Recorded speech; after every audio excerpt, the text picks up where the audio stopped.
Hey you, how you doing? My name is Tommy, and in this video, I'm breaking down the secret that you can use to ultimately improve your sales ability in a fairly short period of time without having to buy an additional training program or do other bullshit you don't want to do.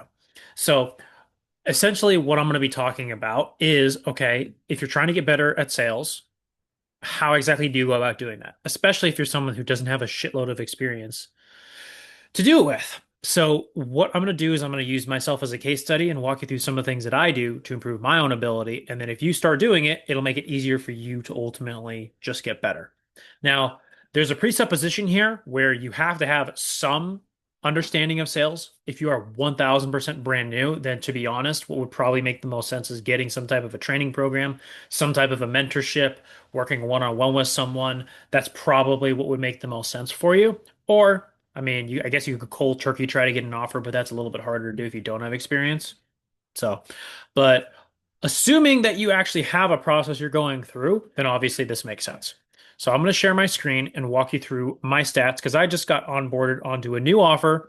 And I decided to evaluate, okay, what am I doing well? What am I not doing well? What can I improve? All those things. Now, this day, because obviously it was May 12th, I first got onboarded through the 22nd is when I did my kind of like evaluation based on my data. And then since then, these are kind of like the remaining bits. So some stuff is not 100% accurate right now, but that's because I've improved drastically in just a couple days. So essentially, what you see is all the calls that I have had scheduled, all the calls that I have taken, all the calls I've closed, all the ones I've lost, all the deposits I've gotten, all the follow-up closes I've gotten, as well as for me, what I like to track is like what are the avatars. So I categorize it for this offer as beginner, established, and in the know. And then I also am tracking the objections that I face and the objections that I overcome, and then the objections I don't overcome. So those are the things that I track regardless, doesn't matter about quite frankly, like you should not be making excuses when it comes to tracking your data. It's just data. Forgive me, I opened the window because it's kind of hot right now and trying to cool things off. So that's what that was. Anyway, so we have this data. Cool, Tommy. How the hell do we use it? So essentially what I did is I did this. So I calculated, no, I don't need that. I'm trying to do the sum. So I had 47 calls scheduled. So I'll just do that here. And then I had how many of them I had taken, which is 26. So I put that there, 26 calls taken. And then you calculate how many of them I closed. I closed three of them on the first call. And then I think it was one that I ended up closing later. So it was this. So I ended up closing four. So if you do the math on that, that's not ideal. If you're doing, here, let me just double check, just to make sure I'm accurate. 4 divided by 26. So that means my call to close is 15%. 15%. And again, if we look at that, I'm like, I don't care if they're like, quote unquote, what the fuck? Oh, fuck. There we go. So I don't, what the absolute hell is this garbage? There we go. Perfect. Okay. 15%. Don't know why that happened. Um, but call to close, meaning every single call that shows I'm closing 15% of them. Is that ideal? No, it's actually far from it. Some people like to use offer to close. The problem with that is it's pretty much just to inflate your ego. Most times, there are some use cases where you can use offer to close if your sales team is honest. Honestly, though, if you have a metric that you can control to make yourself look better, most people will just look better as opposed to be honest and just kind of say what the numbers are. So call to close is 15%. Now, you might be wondering, okay, well, that sucks, or it could be better. It'd be like, okay, cool. Then we also track the cash collected. I ended up collecting around 5K for that. Nice juicy amount right there. And then you can also calculate, the show rate itself. So if we actually, let's just do that right now. I think it was actually, no, I think it was like 55% if I remember correctly when we did this. So 55% show rate, 15% close rate, and then I ended up closing 5,000. Cool. So those are the numbers, right? So now the question becomes like, okay, well, what the hell do we do to improve? Be like, we have the data, but data can be scary. What can we do to make things better? So again, with the assumption that you have a framework you kind of understand and know how to use. If you don't know anything about sales, this will be kind of hard to do. Or if you don't have data, this is also going to be hard because you're not tracking your own shit. The next question is, okay, what is the best use of my time in order for me to improve? Like, what actually do I need to do to make things better? Excellent question. So, what I have done is walk through the couple of different scenarios that you can potentially do with my data specifically. And so I moved down here. I ended up having from the 12th to the 22nd a 10-day average.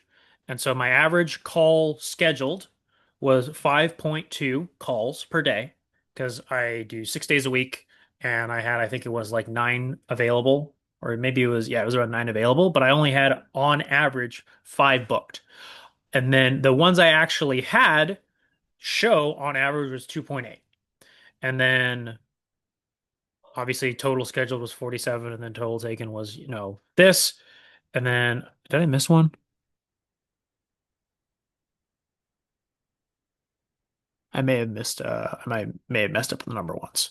Um anyway, that's besides the point. I don't know why this one says four and that one says five, but I can always figure that out later. Anyway, so these are the numbers. Okay. So then the question becomes, what one thing can I do to make more money?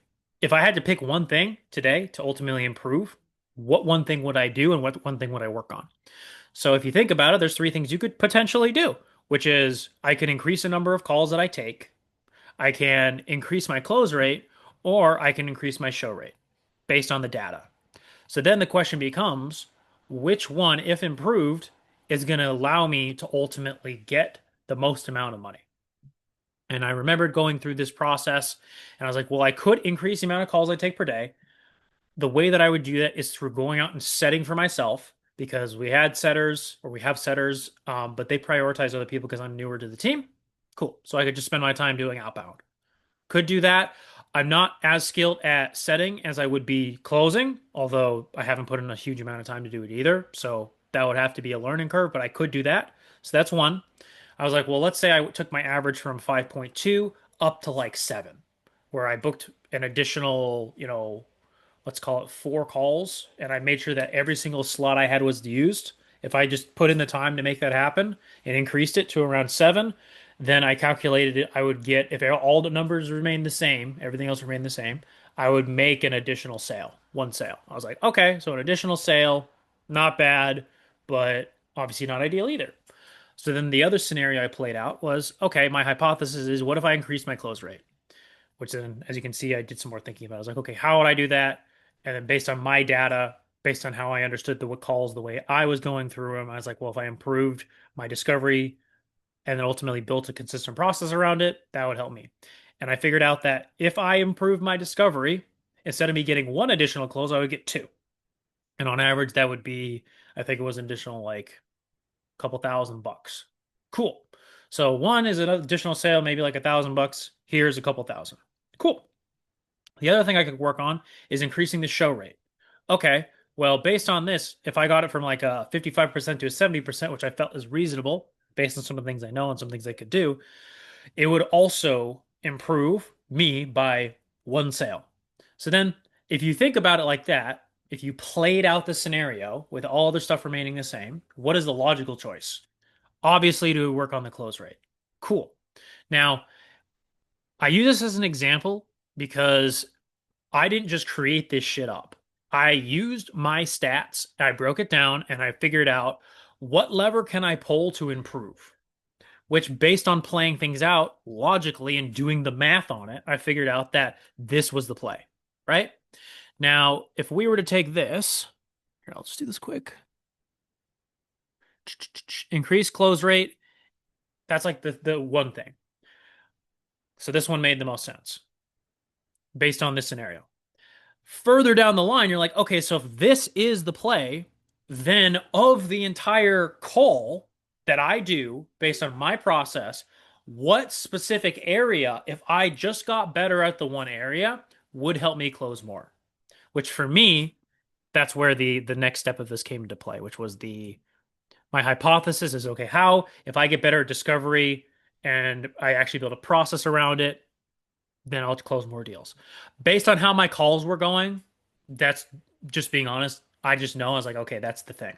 Because like it's hard to objection handle if you don't have leverage. If you don't have leverage, it's something to do with discovery. And to be fair, like if I have leverage, I don't have a problem really going after people for stuff. It's usually when I don't have shit that I have that internal hesitation, is what it is. But that's how I decided to do this. Now, since that point, just spending my time laser focused, deep work on just improving my discovery process, going through reviewing my training to improve my discovery, trying to really break down other really good people's shit to replicate it in a way that I understand, and then actually practicing and role playing. I've been role playing with a couple of really high level people almost every single day since I started implementing this, and I already have noticed a huge improvement because I can tell them, hey, I struggle with X in discovery. Let's just rep that out. And if they know a thing or two about it, we'll practice it and then they'll give me feedback because I'm focused on doing the thing and then they're focused on helping me get better. And then we flip it and then I'm helping them get better at an area. Targeted training. But targeted training only works if you know what you need to work on. Which, how do you know what you need to work on? If you do the numbers and then break it down and actually think it through. Most people don't think like this. But if you want to actually be good and go to your sales manager or your business owner and be like, hey, like I'm doing everything in my power. This is specifically my action plan for improving. Well, one, you should be doing it for you. But if you need to show it to someone else, it shows you're actually a person who takes this shit seriously. Anyway, so that is what I came to that conclusion. Now, since that point, I think it was the 22nd, I essentially almost I basically doubled what I ended up doing in like a day just by doing one thing. I improved one thing and I basically doubled what I was the cash I created on my calls, the money I made on my calls, just from one thing. Now, cool, Tommy, that's good. Let's make sure that we keep at the standard that got me this additional stuff. So let's keep doing the thing that worked. And then once that kind of becomes second nature, then it's like, what's that next thing we need to work on? What's the next thing we need to improve? What's the next thing that we can really like use to get that next double, that next jump? Which for me right now, again, it's still in discovery, but it's a different section of discovery. Instead of it being really getting clear on like what's going on today and then making sure I know down to a T what's going on, for me, the next bit is more of like the higher level shit, the putting in some additional hooks that they buy into and knowing how to say it in the right way to get them bought in. So at the end, it makes it much easier for me to objection handle. That's my next thing. Now, all of this is to say, if you can do this, you track all the metrics that I was telling you about, you know your different avatars, how many of each, because here's the other thing. I also know, just so you're aware, I close more from this group than I do from this group. So guess what? I'm like, okay, so this shit's working. Let's get better at this. But I also know that if I'm facing this person, I need to develop a strategy that's different from the one that's working here in order to close these guys as well. Because it might only be like 1 out of 3 people that get here. But I'm losing a third of prospects because whatever I'm doing here that's working isn't working over here.